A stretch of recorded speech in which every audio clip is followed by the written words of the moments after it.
Crime branch પશ્ચિમ કચ્છ ભુજના police inspector એસ.એન. Chudasama તથા પોલીસ સબ ઇન્સ્પેક્ટર ટી.બી. રબારી સાહેબ તથા police sub inspector HR. Jethi સાહેબ નાઓએ લોકલ ક્રાઇમ બ્રાન્ચના માણસોને આધાર પુરાવા વગરની ચીજવસ્તુની થતી હેરફેર રોકવા તથા આવી પ્રવૃત્તિ કરતા ઇસમ વિરુદ્ધ કાયદેસરની કાર્યવાહી કરવા સૂચના આપેલ હતી। તે મુજબ લોકલ ક્રાઇમ બ્રાન્ચના એએસઆઈ વિકેશભાઈ રાઠવા તથા પોલીસ કોન્સ્ટેબલ લાખાભાઈ રબારીનાઓ નખત્રાણા વિસ્તારમાં પેટ્રોલિંગમાં હતા। તે દરમિયાન એએસઆઈ વિકેશભાઈ રાઠવા તથા પોલીસ કોન્સ્ટેબલ લાખાભાઈ રબારીનાઓને સંયુક્ત રીતે ખાનગી રાહે બાતમી હકીકત મળી કે દેવીસર ગામ તાલુકો નખત્રાણા બાજુથી એક tempo truck registration number GJ18AU 8875 વાળીમાં બિલ કે આધાર પુરાવા વગરના અલગ અલગ અનાજનો જથ્થો ભરી ભુજ તરફ વેચાણ માટે લઈ જઈ રહેલ છે। જેથી મળેલ હકીકત અંગે તુરંત જ વર્કઆઉટ કરી તપાસ કરતા રામલાલ વાલજી સાંખલા ઉંમર વર્ષ 57 રહેવાસી વિથોણ તાલુકો નખત્રાણા કચ્છવાડાના કબજાની ટાટા કંપનીના ટ્રકમાં અનાજના બાચકા ભરેલ હોય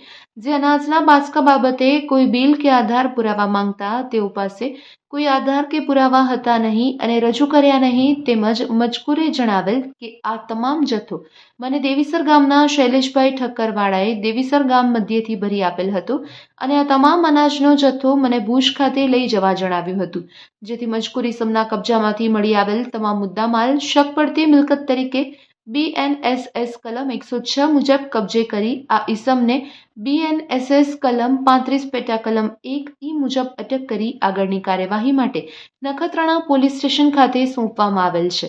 કબજે કરવામાં આવેલ મુદ્દામાલમાં ચણાના 13 બાચકા કિંમત ₹32,500, ગુવારના 41 બાચકા કિંમત ₹1,02,500, ખાદ્ય ચોખાના 24 બાચકા કિંમત ₹28,800, તલના 6 બાચકા કિંમત ₹30,000 અને ટાટા કંપનીનું ટ્રક રજિસ્ટ્રેશન નંબર GJ18AU 8875 કિંમત ₹5 લાખ એમ કુલ ₹6,93,800નો મુદ્દામાલ કબજે કરવામાં આવ્યો છે અને પકડાયેલ ઇસમ રામલાલ વાલજી સાંખલા છે અને પકડવાનો બાકી ઇસમ શૈલેષભાઈ ઠક્કર છે।